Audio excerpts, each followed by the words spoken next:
Na última quarta-feira, 16 de dezembro de 2020, o Congresso Nacional aprovou o crédito de 4 bilhões para que a União possa quitar parcela prevista em acordo para compensar entes federativos por perdas decorrentes da Lei Candir.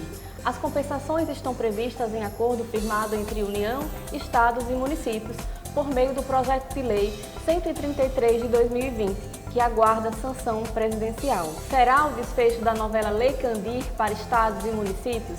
Há viabilidade financeira e espaço orçamentário a longo prazo? Eu sou Débora Oliveira e essa é mais uma edição do Café Mulher e Tributos, o nosso bate-papo sobre tributos no tempo de um cafezinho. A Lei Complementar 87 de 1996, conhecida como Lei Candir, regulamentou o ICMS, principal imposto de competência dos estados. Isentou desse tributo os produtos primários e semi-industrializados destinados à exportação e remeteu a uma outra lei complementar as compensações pela perda de receita em caso de queda na arrecadação. Com a desoneração fiscal, o governo pretendia incentivar as exportações, tornar os bens e serviços comercializados mais competitivos no mercado internacional. Pode-se afirmar, no entanto, que o objetivo da Lei Candir não foi regulamentar o ICMS, mas sim uma tentativa de diminuir os efeitos negativos da política de estabilização econômica, provocados pela âncora cambial e monetária, que afetavam a balança comercial e o volume dos investimentos produtivos na economia.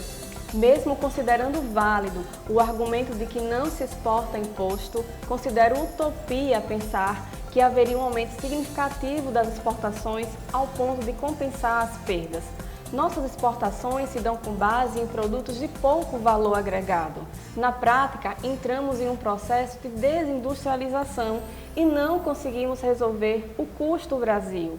Assistimos nas duas últimas décadas a episódios de centralização de recursos na União, redução de competência tributária, renúncia a tributos que deveriam ser compartilhados, situações que sacrificam os entes subnacionais, retiram sua autonomia política e financeira e promovem verdadeiro desequilíbrio no Pacto Federativo, indo na contramão do papel fundamental que estados e municípios têm na execução de políticas públicas.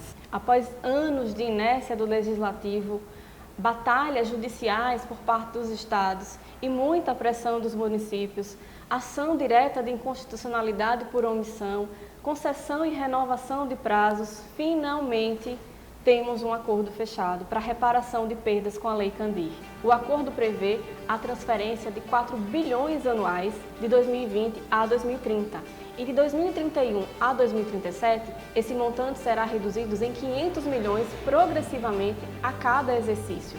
Além disso, há a previsão de repasses extras, um no valor de 4 bilhões, que dependem do futuro leilão do petróleo, e outro de 3,6 bilhões, que estão condicionados à aprovação da emenda à PEC 188 de 2019 do Pacto Federativo. Até 2037, os repasses deverão somar 65,6 bilhões de reais, que serão divididos de acordo com o coeficiente de participação de cada estado. Desse valor, 75% fica para o estado e 25% vão para os municípios. Mas cabe algumas reflexões. É um período longo. São 17 anos pressionando o orçamento público federal. Estamos falando de um acordo com base em muitas questões abertas. Futuro leilão do petróleo, aprovação da emenda à PEC do Pacto Federativo, desvinculação de recursos. O espaço orçamentário precisa ser discutido. O pagamento da primeira parcela, por exemplo, provém de recursos de benefícios previdenciários, precatórios e compensações do regime geral de previdência social, que já foram remanejados. Outro ponto é que o acordo trata de compensações de perdas passadas. É prematuro pensar no risco de se gerar um novo passivo da Lei Candir? E quanto à venda dos lotes do pré-sal? Porque estão incluídos na compensação da Lei Candir, se o artigo 20 da Constituição Federal já assegurava a estados, municípios e Distrito Federal a repartição desse bem. Certo é que os recursos chegam no momento em que os entes federativos clamam por socorro. Os recursos são livres e entrarão diretamente na conta banco, podendo ser aplicados de acordo com as necessidades locais de cada ente, saúde, segurança e infraestrutura, o ideal é que sejam investidos em atividades produtivas sustentáveis ao longo prazo, principalmente se tratando de um momento de crise como a que estamos passando. Não me parece o desfecho da novela. Talvez o fim do capítulo que trata das compensações atrasadas, mas ainda há muito que ser discutido, a reforma tributária e a PEC do Pacto Federativo. Mas mantenho a esperança de uma descentralização das competências tributárias e de uma distribuição da arrecadação mais equânime para entes federativos. E você, o que pensa sobre esse assunto? Deixe aqui nos comentários a sua opinião. Quer fazer parte desse e de outros projetos que a Atrial desenvolve? Filie-se à Atrial. Saiba mais em atrial.org.br.